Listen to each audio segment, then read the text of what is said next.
All right, folks, let's talk about impeachment. I'm your host, BKP. Good morning from the office, North Georgia's only live online morning show. Show them folks, how they can get in touch with us there. Josh, there you go. Phone number, email, social media way. There's Twitter also for us, right?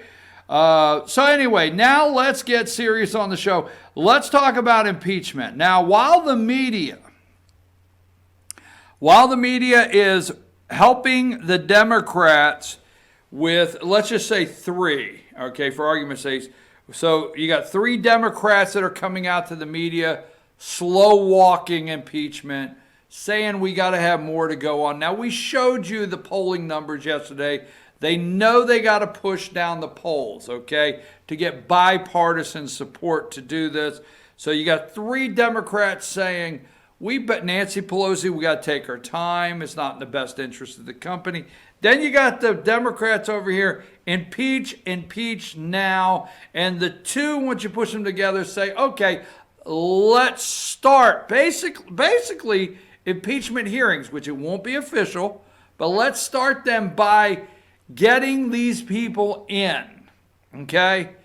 So here's what they're doing, folks. They're having impeachment hearings without calling it that. You're not going to agree with me, I understand. You're going to say, no. They have to have articles of impeachment, and after they have the articles of impeachment, then I get it. I get all that, okay? But for the American people, they're actually starting the impeachment now. They're just not telling you. And I tell you why I know this, okay? First of all, the Mueller report. The Mueller report are the articles of impeachment. Now, before you start yelling, I'm so far off the mark because I don't know how it works, I have to beg to differ.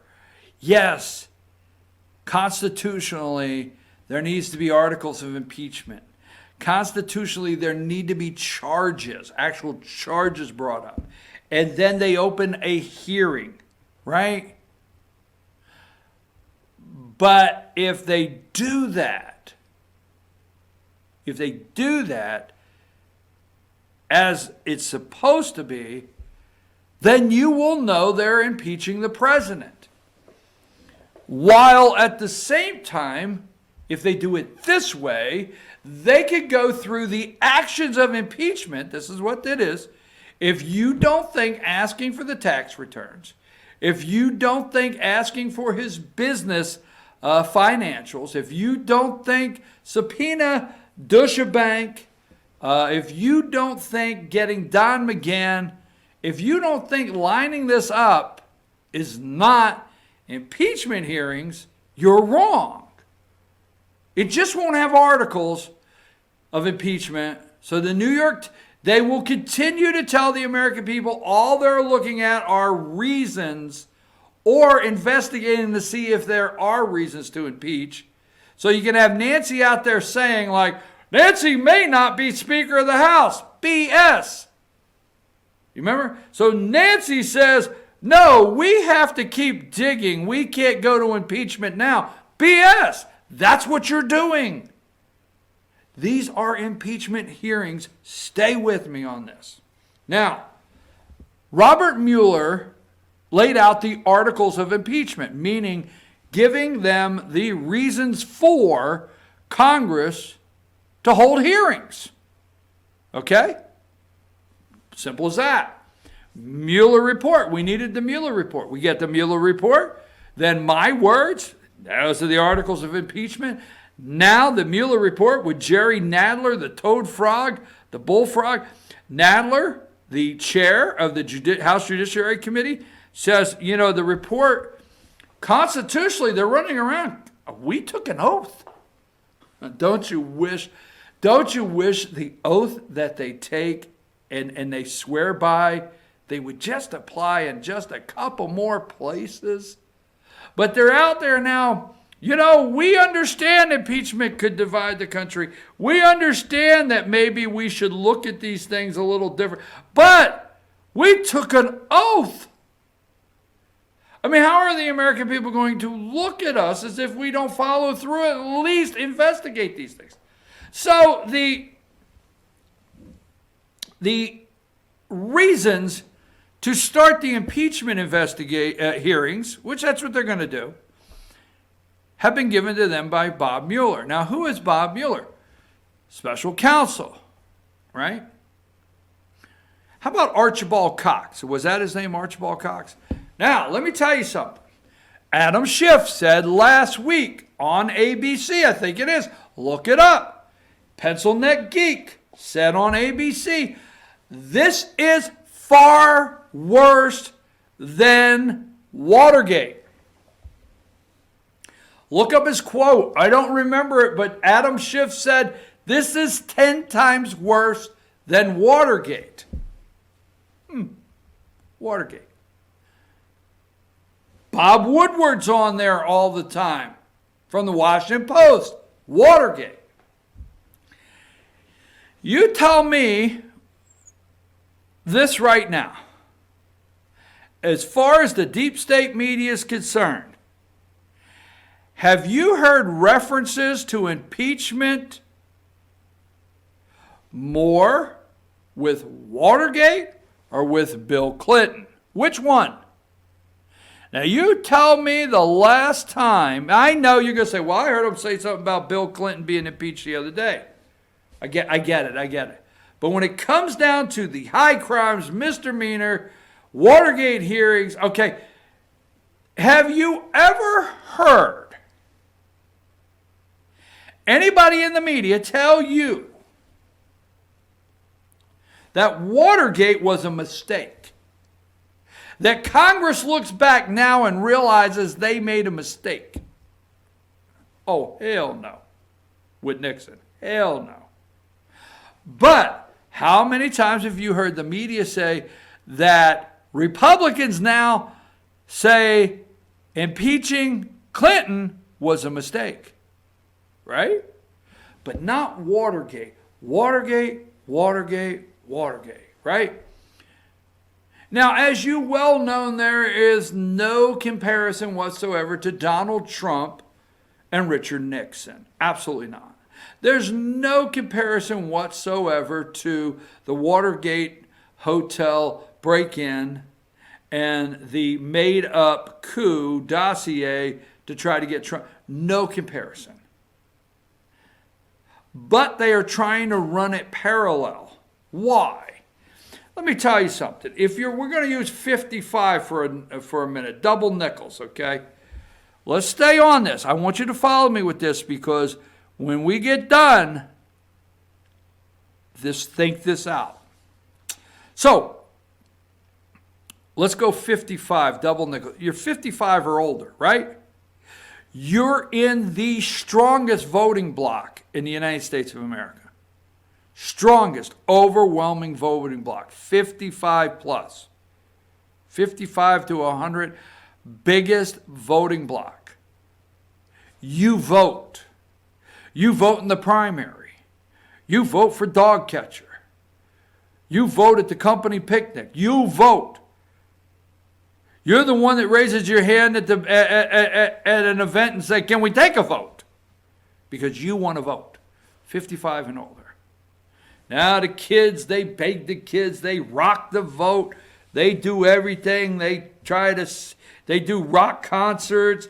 Bruce Springsteen sings for them. All the above. Beyonce shakes around half naked. I mean, they do everything.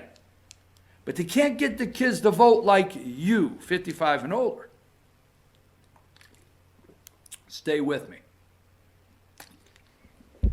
Now, I know I'm wrong here. What is that? Is it your cerebral cortex? What the hell's in your brain? Where is it that pulls up? Oh, these are dirty son of a guns. What is it in your brain that pulls up a memory of something that's taken place in your life, but you don't really realize it's happening? Okay, there's little subliminal messages going out, and you don't really realize the memory that's being released that's coming back to you, why it's coming back. I'm going somewhere, folks. Stay with me. So you vote 55. The Hispanics, the blacks, they got to do, but not you, 55 and older, you vote. What do you remember? Now, if you're 55, what you remember is your mom and your aunt and maybe your other aunt complaining, because you only had the networks, complaining that their soap operas was preempted by a special breaking news Watergate hearings. Now, I will never forget, those that are older than me, you were at a different time, but you remember Watergate. You actually remember Watergate better than Bill Clinton impeachment. You didn't have a choice. It was on TV. And you didn't have but ABC, CBS, and NBC. Buddy, I remember my mom. I had to watch it as a kid. I remember my mom and my aunt would get together, okay, watch Dark Shadows. Remember that? Barnabas Collins? I used to hide behind the couch and peep out around the side. It scared the hell out of me as a child, right? But what I do remember is my mom, because they would get together in the afternoon to watch their soaps, right? And what I do remember is the Housewives of America, all right? Having to watch in the daytime the Watergate hearings and complaining that their soap operas were not on TV. Now, let's go with this. What have you heard so much since the Mueller report? Don McGahn. Who is Don McGahn? Huh?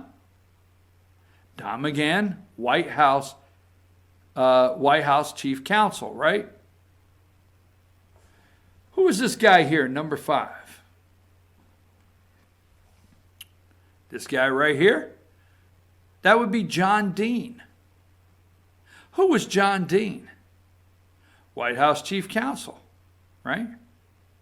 What have you heard about Don McGahn? Let's go back now. Number 25.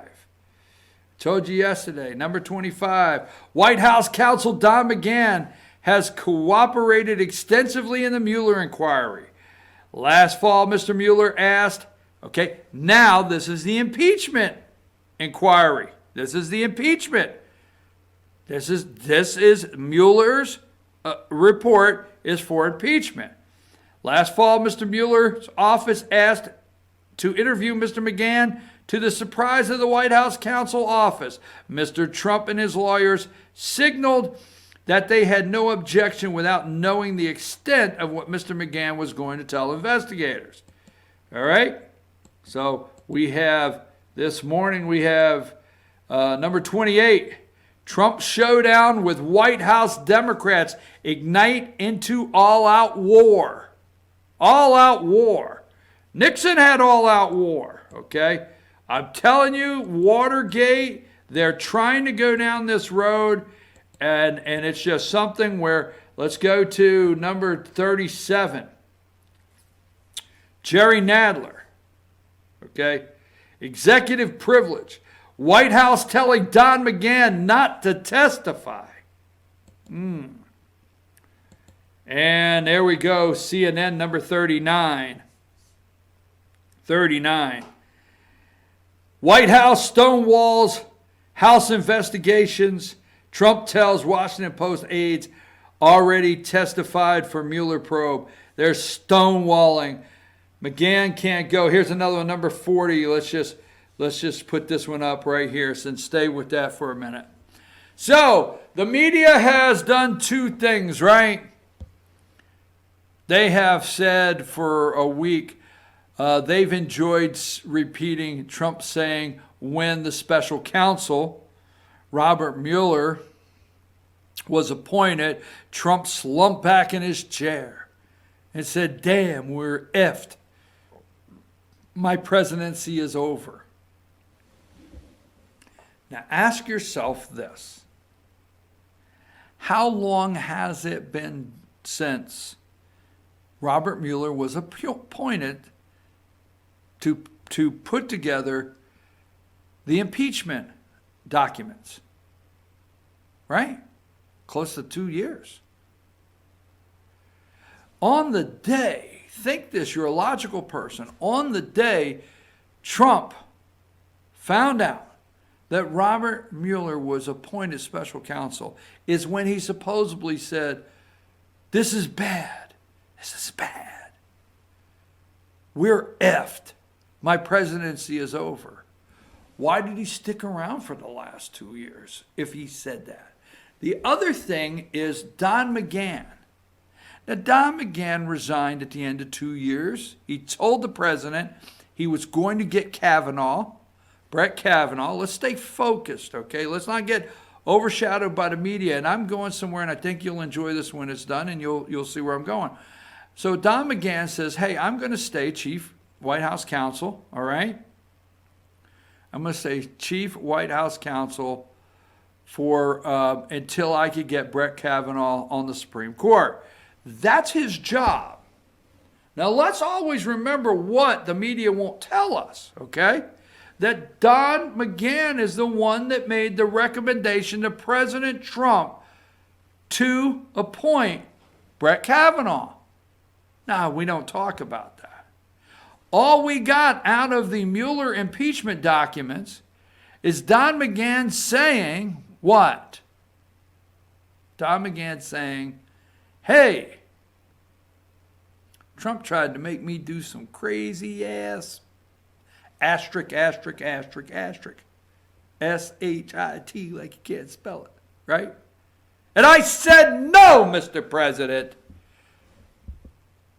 It would be like the Saturday Night Massacre, and I don't want to get involved in that, right?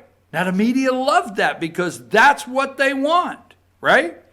That's what they want. So for those that don't know what the Saturday Night Massacre is, we're going to go down that road because the media, they're playing the Nixon Watergate. And I'm telling you how they want to do this. Okay? Let's play Saturday Night Massacre.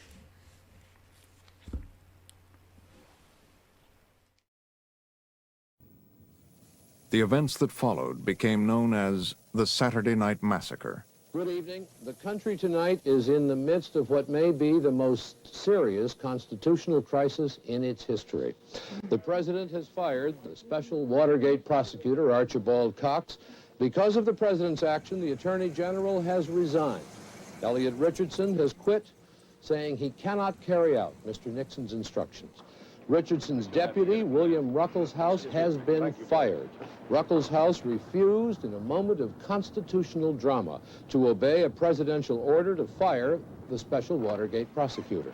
And half an hour after the special Watergate prosecutor had been fired, agents of the FBI, acting at the direction of the White House, sealed off the offices of the special prosecutor, the offices of the Attorney General, and the offices of the Deputy Attorney General.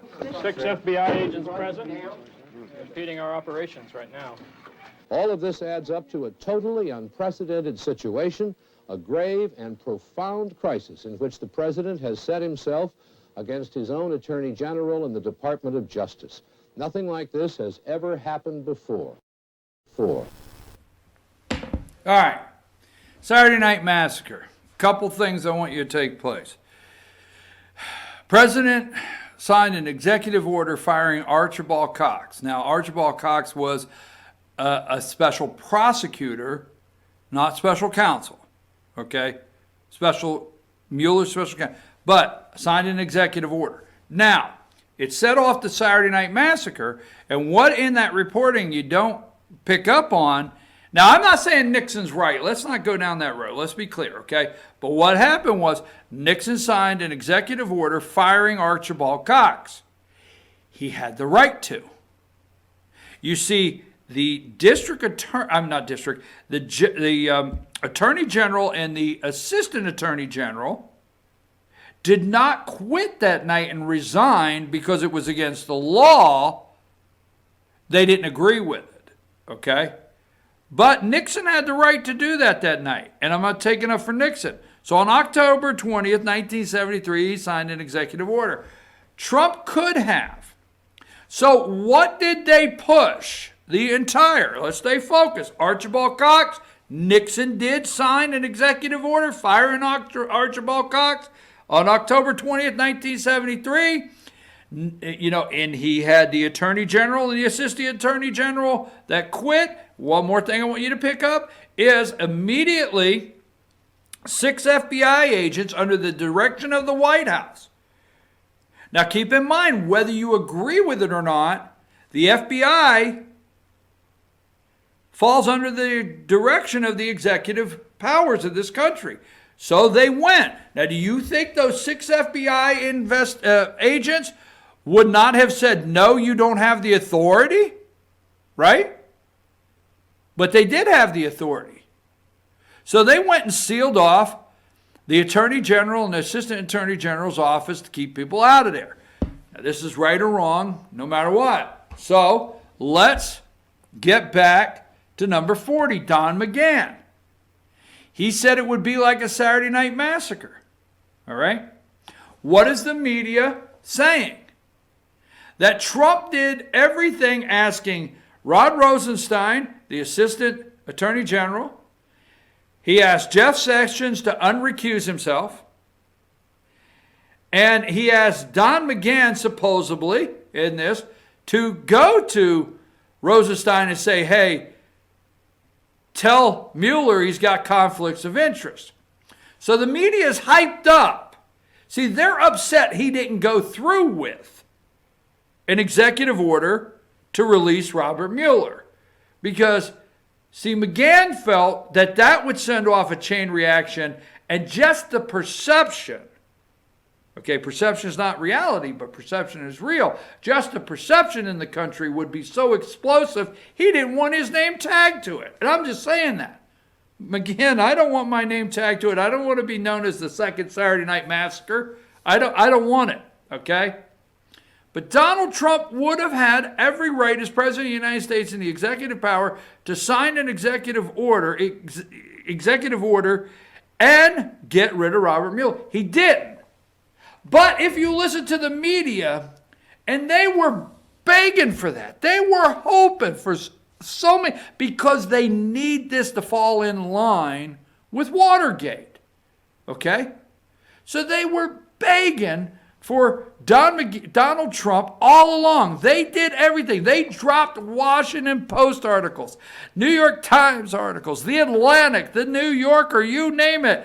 Sources inside the White House. Trump ready to fire Mueller. Sources inside the White House. Trump is telling people Mueller, they did everything to beg this guy to do this. Now, since the report came out, they want you to believe basically he did. He was that bad. He was trying to obstruct justice to get rid of Robert Mueller, much like Nixon. That's why they've said Saturday Night Massacre. That's why they keep paralleling him to Nixon, which is Archibald Cox. Now, what else is going on? Why do they want McGahn first? Why? Why do they call Don McGahn as their first witness White House counsel? Why? I'm going to tell you right after the break. We're going to stay on impeachment for about another 30 minutes. I'm going somewhere with this, and I'm going to give you the end and the pictures of the people that they want to parallel the whole scenario with Watergate. Take us to break.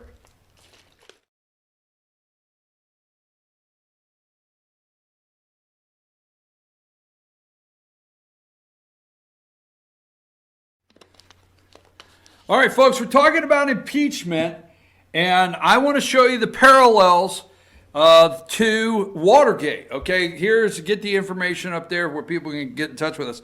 And that's what I'm saying focused on is, yes, I think the impeachment's underway. I think when everybody talks about will they impeach, I do think Robert Mueller, special counsel, wrote the articles of impeachment, and the hearings are starting. That's why they're talking to Don McGahn.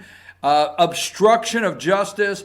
Now, I know you're not going to agree, but I would wish for those of you out there, if you agree, to send Rush some messages at noon today and let him know that I actually think the impeachment hearings are already on their way. They're just sending Nancy Pelosi and them out front saying it's not good for the country to kindly, keep it down just a little bit what they're really doing, okay? So I'm serious. I mean, don't think when they get done with Don McGahn, Priebus. Now, why wasn't McGahn first? Priebus will be next. They'll want Jared Kushner, right? Yeah, they'll want these are the impeachment trials, okay? Hearings. Boom. So why Don McGahn first? He is White House counsel, okay? Now, McGahn left after 2 years, just resigned, went home. Supposedly, he has all this damaging testimony, all right? And who does McGahn parallel here? Okay. Number 5, I'm staying focused on Watergate. Hell with Bill Clinton impeachment. They are running this down the timeline and the same playbook as Watergate. This is what they want. This is John Dean. Who is John Dean? John Dean is special counsel to Nixon. Although it's apples and oranges, let's play the video with John Dean, special counsel to the White House.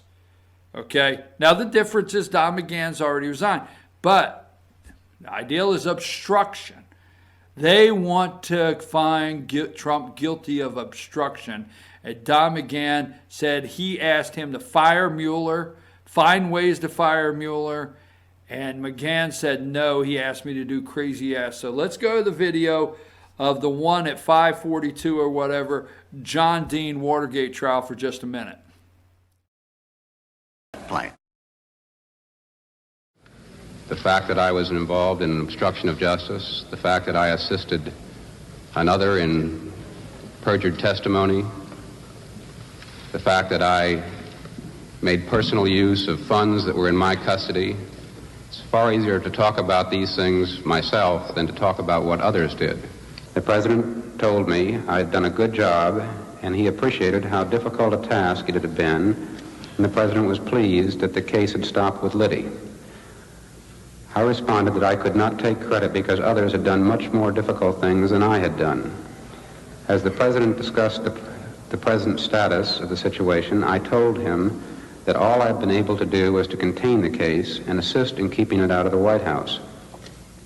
I also told him that there was a long way to go before this matter would end, and that I certainly could make no assurances that the day would not come when this matter would not start to unravel. What I had hoped to do in this conversation was to have the President tell me we had to end the matter now. Accordingly, I gave considerable thought to how I would present this situation to the President and try to make as dramatic a presentation as I could to tell him how serious I thought the situation was that the cover-up continue. I began by telling the President that there was a cancer growing on the presidency, and that if the cancer was not removed, the President himself would be killed by it. I also told him that it was important that this cancer be removed immediately because it was growing more deadly every day. The central question at this point is simply put. All right, that's John Dean. John Dean, White House counsel. What was the first words in that video out of his mouth? Involved in obstruction of justice. All right. Now, Don McGahn, just pick any picture that has Don McGahn. Let's go with at 39, okay? Now, Don McGahn, former White House counsel, they want him in there first, right? They want him in there first, and they want to talk about his possible involvement with obstruction of justice. Well, he does not want to be involved with any obstruction of justice, so maybe Don McGahn could go in, this may be what they're hoping, and throw Trump totally under the bus and answer all the crazy blank that Trump asked him to do.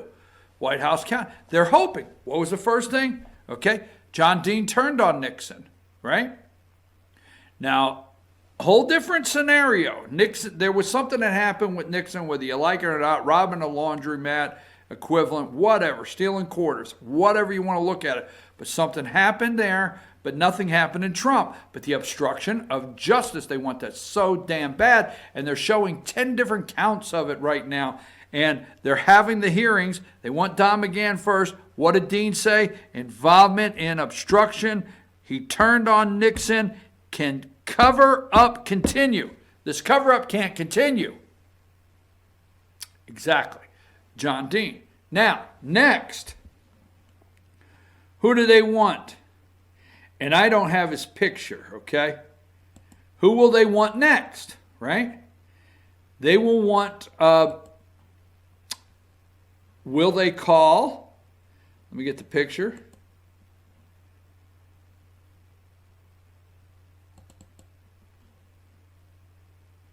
Will they call number 4? Huh? Who will they call next? Now, these are acting, so there is a difference. These were acting in the administration. But who is this? H.R. Haldeman, right? Who was H.R. Haldeman? He was chief of staff. Chief of staff. Next in the Donald Trump impeachment hearings, that won't be impeachment hearings because Nancy Pelosi will be soft-walking it, but they're truly impeachment hearings. Next is what? Priebus, right? Reince Priebus. Next is the Honorable John Kelly. Now, the flip side of this is these people are acting, but the others in Trump administration, they're gone, and they're going to be, I'll tell you in a minute what they're going to be considered that they're going to try to sell to the American people, and I'll tell you why. But who's going to be next? Haldeman? Which means, hey, who are they going to go next after McGahn? They're going to go after who? Reince Priebus. Were you involved in obstruction? No. Were you aware of it? Yes. Did you ever counsel the president? Remember that, hey, sir, you're on the edge of right? Were you in the room when he talked about James Comey? This, I'm telling you right now. So that's all. What about Kelly? General Kelly. Will he go up there? How many times you pull the president back from trying to fire Mueller? Oh, God, I can't count the times, right? Who will they go after next? After that, who do they want next? Do they want this guy here? Do they want number 45? Is that what they want next? Right? Maybe that's who they want to call next. John Ehrlichman, right? Who was John Daniel Ehrlichman? He was counsel and assistant to the president on domestic affairs, Richard Nixon. Who do they want next? Kushner? Right? Kellyanne Conway? Who do they want? Kellyanne Conway? How many times you pull him back from obstruction? Read George Conway's article on This Is Worse Than Watergate. Just pull up the comparables to Trump and Watergate. I got this down pat, folks. Who do they want next? Ehrlichman? Right? Obstruction? Right? Now, let me tell you, hold on, I'm sorry.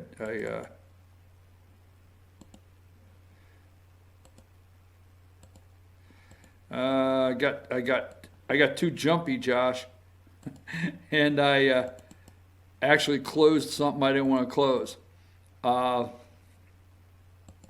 So is that who they want next? Kellyanne Conway, Kushner, right? Those are the hearings. You're getting them. Stay with Watergate. Now, let's go back just a little bit to the Nixon administration. And I've got my pictures here. All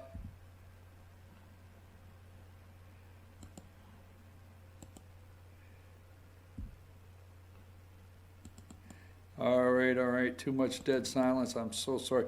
Go to number 1. Now, don't forget, when they talk about Watergate and they talk about Nixon, who is that? This is the first term, right? First term. Spiro Agnew. Remember Spiro Agnew? That was actually Nixon's first vice president.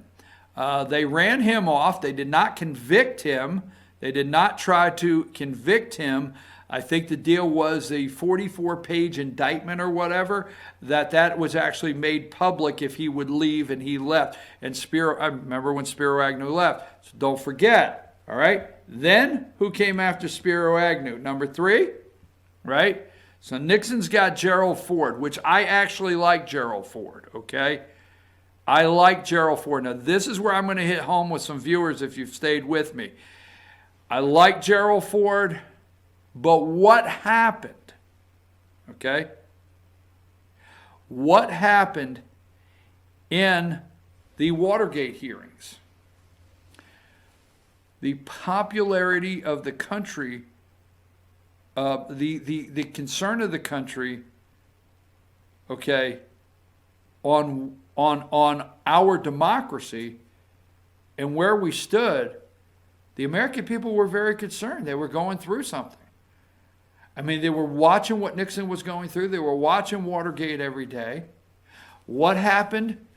The polling numbers.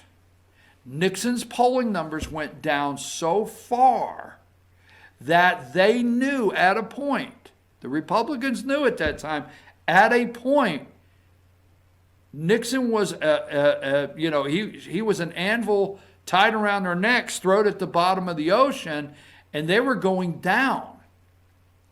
So what do you hear every day with Trump? Well, from the Democrats. You hear what into your mind? Because, see, you remember Watergate. And these are the things they're trying to play on you. Our democracy's at stake 7 days a week. Our democracy is crumbling right under our feet. We have to save our democracy. All right? Let me get where it's at here. I got it here somewhere. I had 2 of them. Okay, let me go back.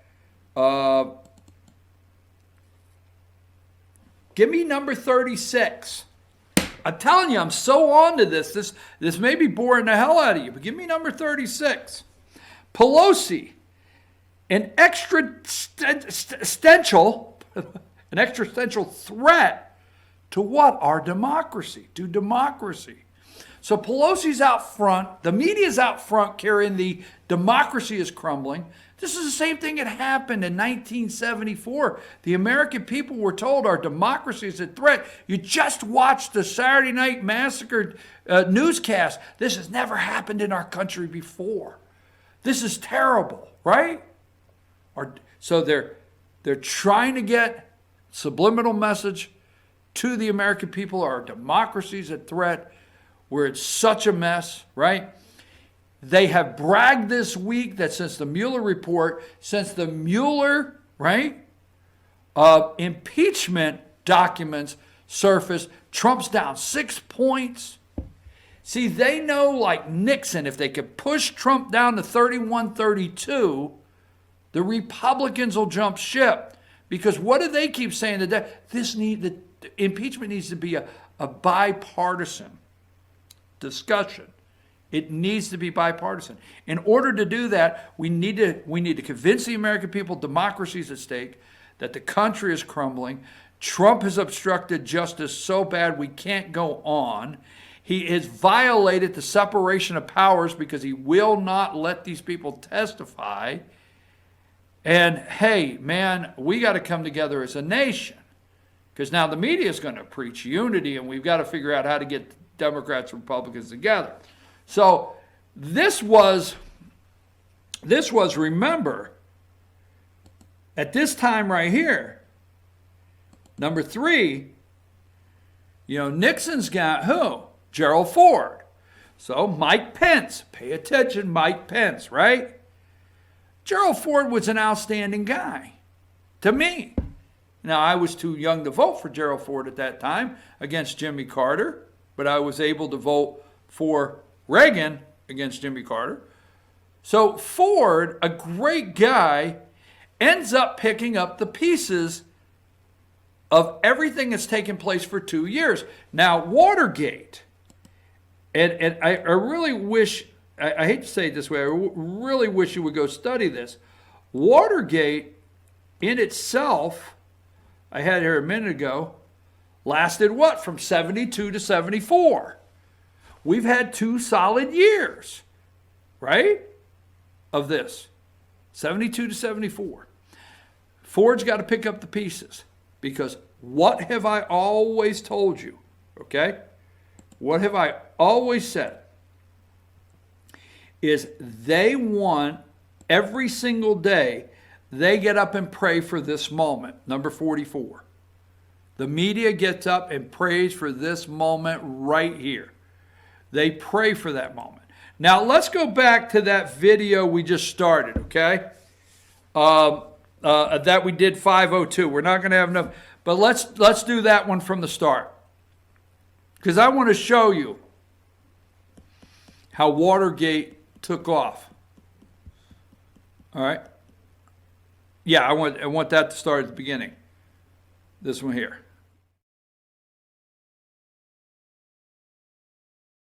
Not that one, not that one, not that one. No, not that one. The one that was just 502. That's okay.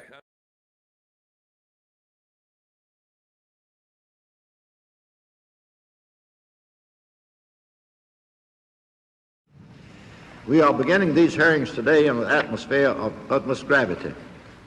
The questions that have been raised in the wake of the June 17 break-in strike at the very undergirding of our democracy. If the many allegations made to this date are true, then the burglars who broke into the headquarters of the Democratic National Committee at the Watergate were in effect breaking into the home of every citizen of the United States. And if these allegations proved to be true, what they were seeking to steal was not the jewels, money, or other property of American citizens, but something much more valuable, their most precious heritage, the right to vote in a free election. We will inquire into every fact. The right to vote in a free election. But what did Sam Irving say? Now, I will tell you, as a child, all right, I heard my dad call Sam Irving a lot of names, folks, a lot of names. I'm just going to say that's where I learned some of them words. That's where I learned some of those words, okay, was Sam Irving. That Sam Irving always ended with an extra word on the end. May 17th, 1973, Sam Irving, Democrat from North Carolina, there, opening the Watergate hearings, right? But impeachment hearings. Did you hear democracy? Did you hear that? Did you hear our democracy? It's out of the playbook, folks. Because why? If you're 55 and older, we're going to go with that. You remember this so well, and it's coming back to you. And what you don't want is you don't want to have to. You're really concerned about your country and the well-being. Now, here is the hope. Okay, so let's go with when we get back. I'm going to tell you. Okay, I'm going to tell you. We're going to finalize it. Because this is we're going to finalize. I promise. Stay with me, because it's worth hearing the end of this. Take us to break, Josh.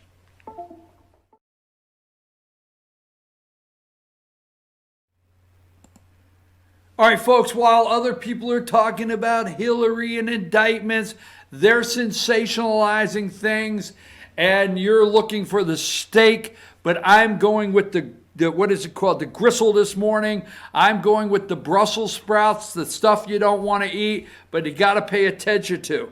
Now, I am paralleling one. I said this morning, I've said for an hour and a half, I'm not done. I don't even think I'll finish at 10, okay, because I want this out there.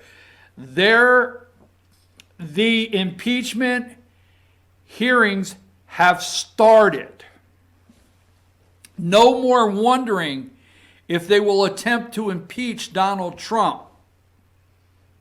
You're going to say, well, there's no articles of impeachment and I don't know how it works. Yes, I do. With Nixon, there was articles of impeachment. And then, as you see there, Sam Irving talked about our democracy. And on May 17th, 1973, the opening of the Watergate impeachment hearings. All right. Nancy Pelosi is out there saying we got to slow walk this, but we have keep digging, guys. Keep digging, because the Mueller report is the impeachment documents.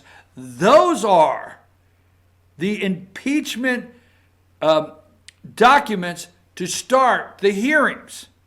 So it won't be officially called that. And while you're wondering if they'll impeach Trump, they are doing it. They're doing it as you speak. Don McGahn, I laid the whole thing out. Richard Nixon, Watergate. It's paralleled. And I'm going to show you why. Now let's go to Adam Schiff list with ABC Sunday.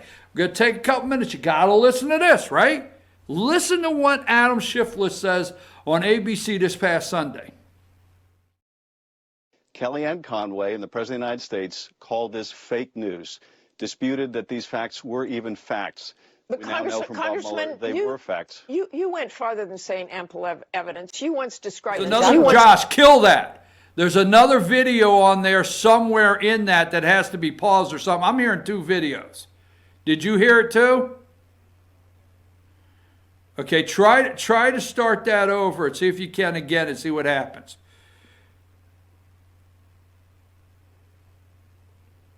All right, try it again then. From the start.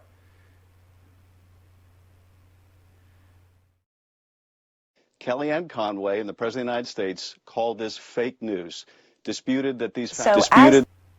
That you have Kellyanne Conway in there somewhere on another page that's playing in the background. So why don't you just take that page out or something, or figure something out, because when I play it here, I'm sorry folks, but it's very important.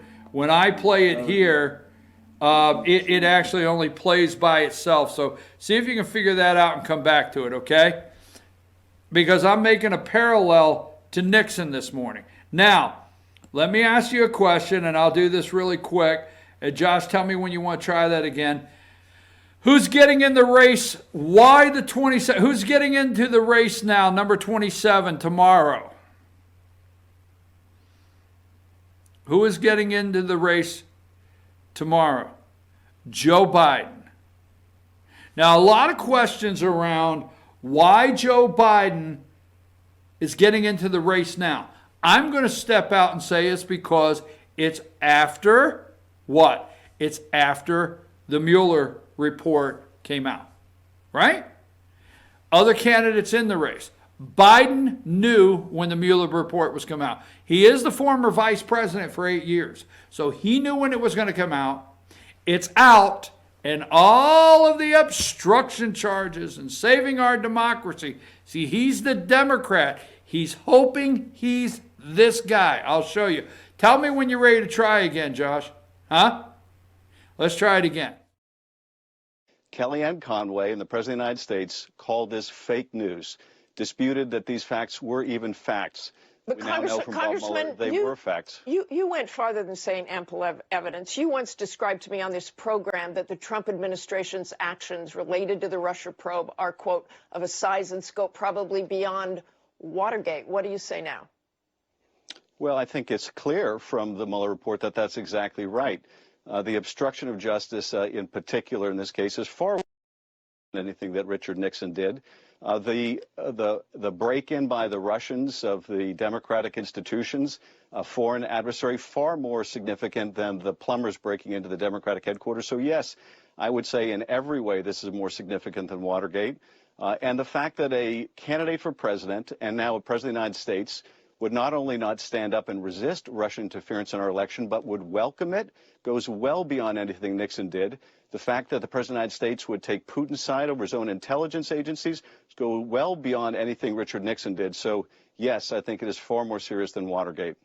On obstruction of justice, based on the information in the report, do you believe the president did obstruct justice? I do believe that he obstructed justice and did so in many ways. And I think that the Mueller report points out how the elements of obstruction are met in several instances, several courses of the president's conduct.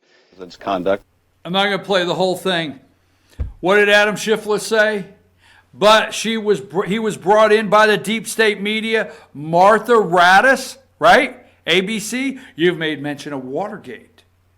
Not Bill Clinton's impeachment. Watch, listen. Watergate. Obstruction. Remember, John Dean, special counsel, did not, I helped the president obstruct justice. Obstruction. Democracy. What did he say? Far worse. Trump was far worse than what Nixon did, right? And then he goes on, why? Why do they keep using this? Because you, 55 and older, it comes back up. Okay? It comes back up. I'm going to tell you what their hope is, okay? Break in by the Russians.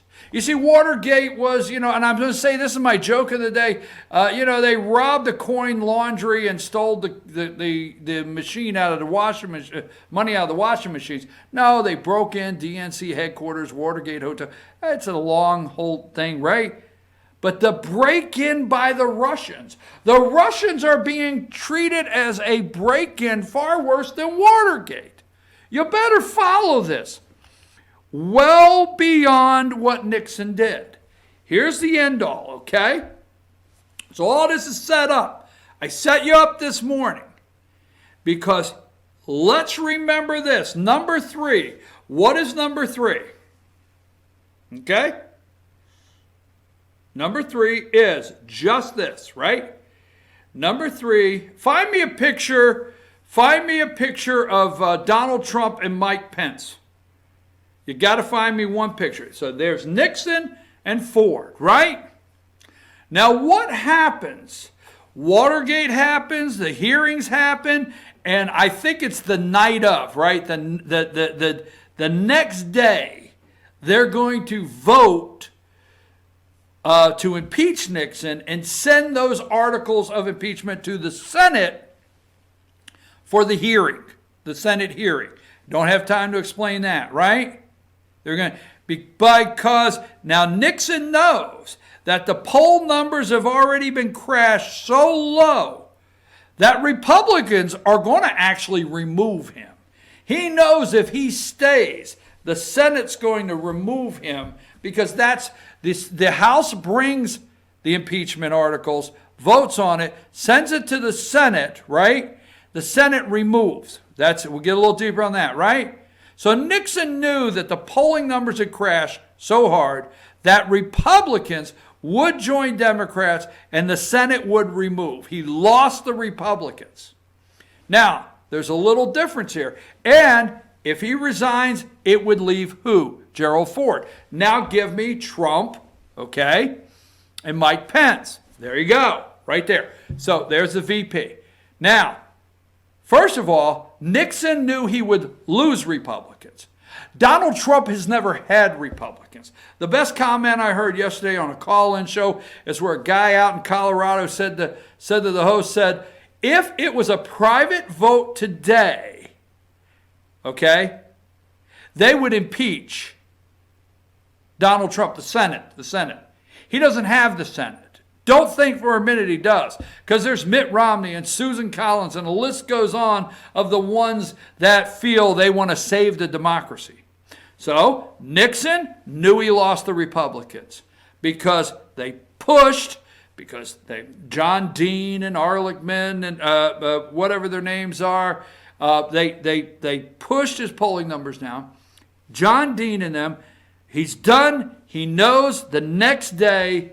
In the next day, they're going to vote. They are going to impeach, and the Senate's going to ask him to leave, and it's going to be a bigger disgrace than it is already. So we're left with, let's go to that last video with Nixon. Let's go with that. Okay?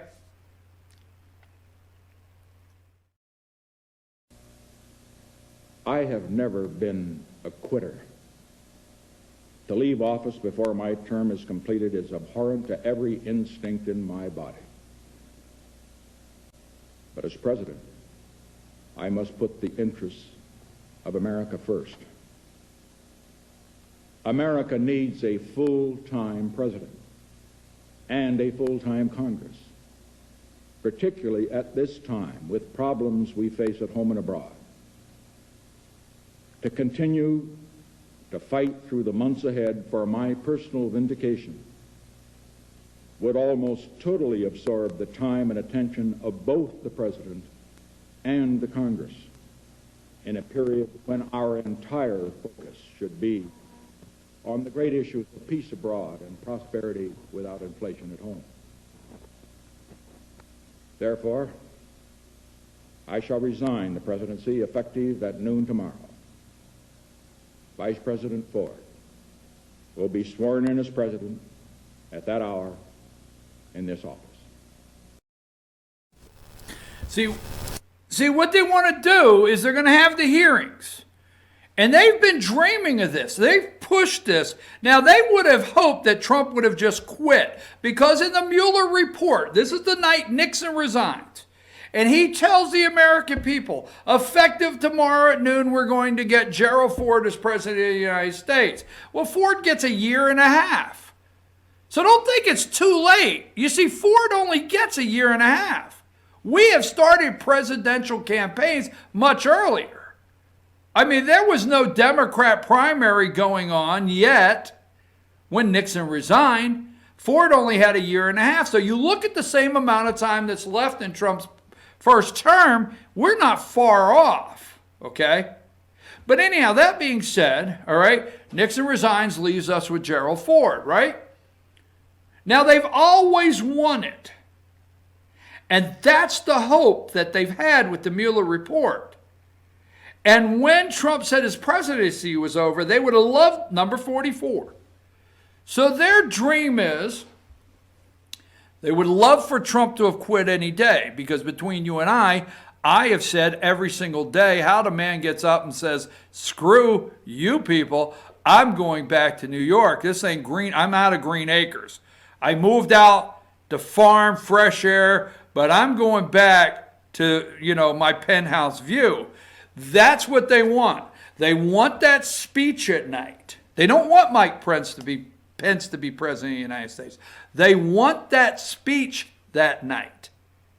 And they want to say effective tomorrow. And then they want to see him on Marine One outside the White House. If you actually listen to that video, they're on there talking, the newscasters, like they're at a golf,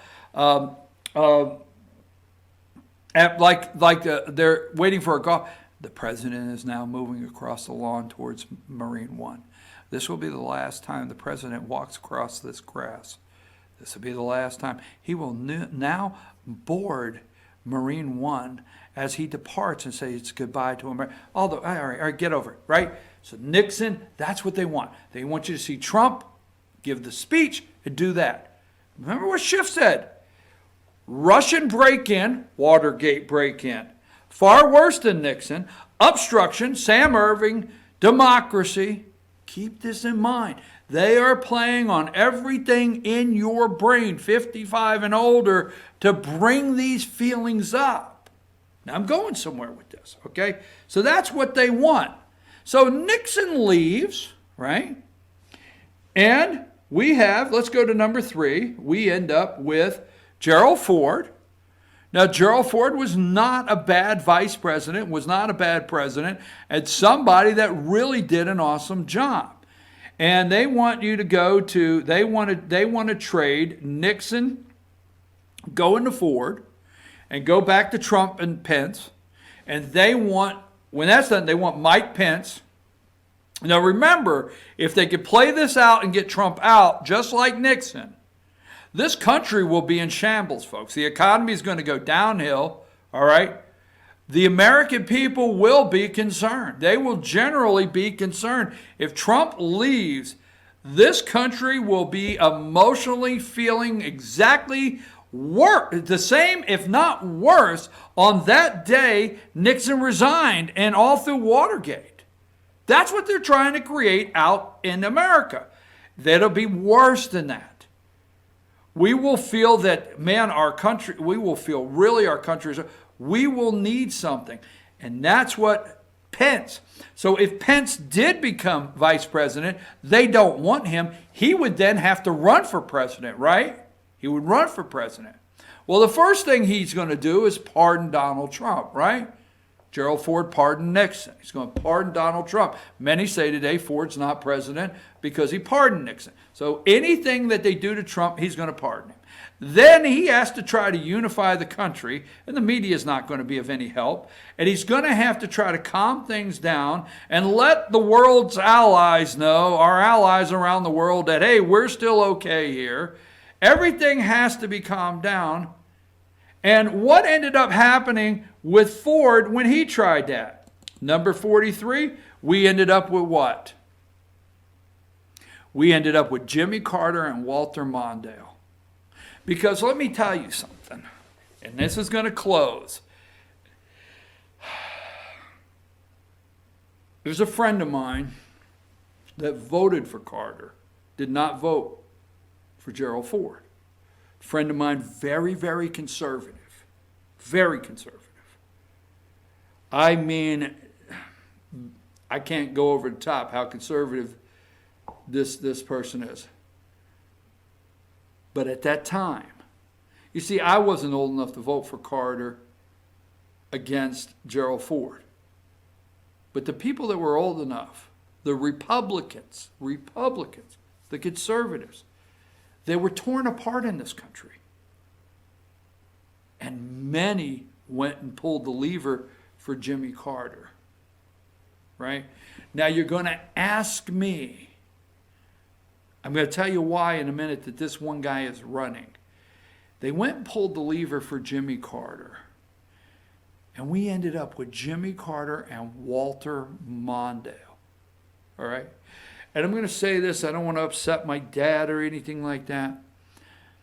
But I've heard my dad say that after Gerald Ford, after Nixon left, and trust me, I knew nothing in my house but Republican growing up. After Nixon left, my dad said to me, remember the age group I'm going for. My dad said to me that that's the closest, Jimmy Carter is the closest he ever came to voting for a Democrat. My dad described to me going in the booth, we still call it the election booth, it's shutting the curtain. We used to have a curtain behind us. Shutting the curtain and looking for a period of time at Jimmy Carter and Gerald Ford. And he was so close to reaching over and voting for Jimmy Carter. Now, you don't get more conservative than my dad and Republican than my dad, okay? In fact, my grandfather, my grandfather on his deathbed, all jokes aside, on his deathbed said, I guess a Democrat could go to heaven. That's how Republican we grew up. But the point I'm getting ready to make, because I'm almost done, I'm pushing up on 10 o'clock, stay with me. But my dad pulled Gerald Ford that day. And Jimmy Carter is who we got from America after we were torn apart. The media's playing the whole timeline. Now, what do they want us to do? They wouldn't help support Mike Pence. No. If we are torn apart, if we could get Trump out, and I'm talking the media and the deep state, and if we could turn it over to Pence, and Pence had to run after the disgrace of Trump, number 27. Look at what we have. This is what we can end up with, folks. Maybe that's why he's going after the Mueller report. Joe Biden's set to announce run tomorrow. Maybe he's part of the Nixon game plan. I'm going to tell you, Trump's not going to leave. He's not going to leave, okay? But this guy here, if things could play out like they would love to see the scenario I laid out work, if it could. See, this guy here, right here, whether you like it or not, this is the Brussels sprouts. This is not the steak. I didn't do that today. But if you like this, if you're out there at Scranton, Pennsylvania, this is not the worst guy in the world. And if the country's torn apart, this is not the worst guy in the world. If you're out there in Pittsburgh, where he's going to go first, it's not the worst guy in the world. If you're out in South Bend, Indiana, if you're out in Ohio and some of these in Toledo, if you're in Michigan, this is not the worst guy in the world. Now, could it definitely be another Democrat? But don't forget, after Nixon, always remember, because all through this discussion, you keep hearing Watergate, and I've told you why today. All right, and I hope you don't think I've lost my mind. But always remember, when Nixon left, number 44, okay, and Gerald Ford, number 3, became president, because this picture here is actually this number 3, right? We ended up with number 43. Not President 43, the picture. Okay? Jimmy Carter and Walter Mondale. You tell me I'm wrong if the Mueller report is not a report, is not the articles of impeachment, are not the crimes they're setting forth. You tell me I'm wrong, and you tell me I'm wrong that the impeachment hearings are not starting already, which see, let me close with this. Gerald, and I know I sent you a lot of pictures we didn't use today, Josh, I'm sorry. But Gerald Nadler, where is Bullfrog? Go to 37, and this will be our close today. It's 10:01. Gerald Nadler, White House telling Don McGahn not to testify. Gerald Nadler said, he's coming in. Who is Gerald Nadler? He is the chair, Democrat chair of the House Judiciary Committee. Where does impeachment start? Through the House Judiciary Committee. It's got to go through there. So why would he be bringing McGahn in? Why would he be planning Mueller to come in? Why would they be planning all of these people to start coming in just for what? Research? It's impeachment.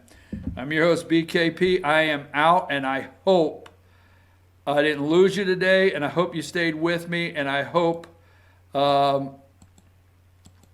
we stay together, because we've got to save this country, my friends. We're in a mess with what's out there right now. Thank you, Donald Trump, for sticking it out. And the day you thought, hey, you were effed, somehow you continued to stay over all this time. I don't believe a word of it. Take us out of here, Josh.